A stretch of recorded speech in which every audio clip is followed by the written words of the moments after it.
Okay, so andito po ulit tayo sa Talugtog, Nueva Ecija project.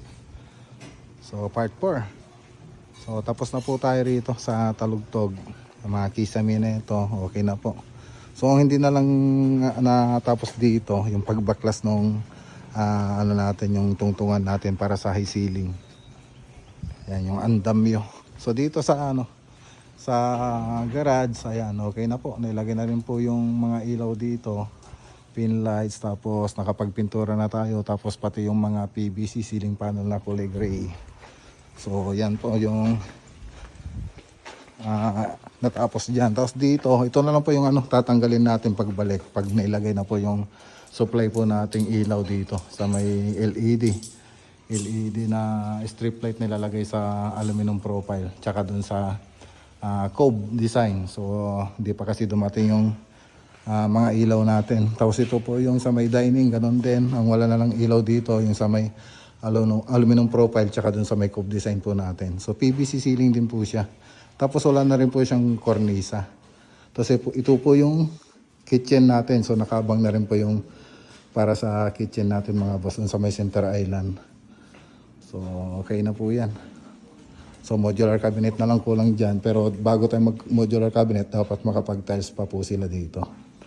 Tapos dito sa may TV area, so okay na rin po yung ceiling dito. So yung 3D animation pala nito, makikita nyo dun sa part 1 ng video natin. So makikita nyo po yung interior nito.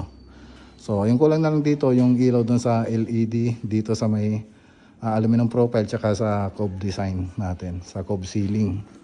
Yan ang kulang. Dito kompleto naman na dito sa hallway kasi pin light lang naman dito.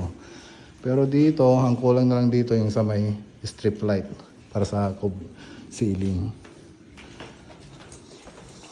Okay, so dito wala naman nang tumutulo, kaya ayun, takpan na po natin. Tapos dito naman sa may entertainment area, so okay na rin po yung pintura dito, pati mga ilaw, pati yung PVC ceiling. Tapos dito, ayan, okay na rin po dito. So ilaw na lang kulang dito mga boss. Punta tayo sa taas.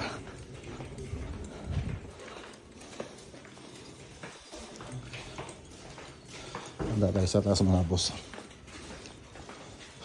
So dito sa sa high ceiling, so andito kasi yung living room, yung living area nila, salas, sa tapat ng high ceiling. Yan. So ganun din, ang kulang lang dito yung strip light. Strip light, tsaka yung strip light dito sa may aluminum profile, tsaka dito sa may cove design. Yan ang kulang dito.